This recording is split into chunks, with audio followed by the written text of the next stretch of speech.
عشنا بأملنا.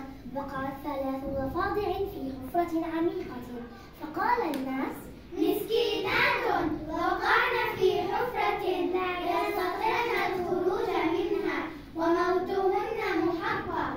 وقد حاولت 2 الخروج مرة واحدة، ولكنهما وقعتا، فدب فيهما اليأس، فركضتا حزينتين في زاوية من زوايا الحفرة تنتظران المصير المجهول.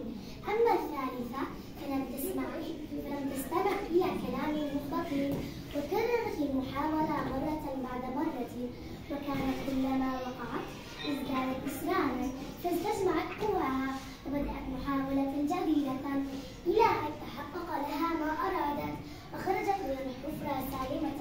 وعندما رأت الضفدعتان ما فعلت أختهما الناجية عاد إليهما الأمل، فقالتا: ولم لا نفعل كما فعلت أختنا الناجية؟ فبدأت كل منهما تعمل جاهدة على الخروج، إلى أن أكملت محاولات كل منهما بنجاح. وقف المنطقون متعجبين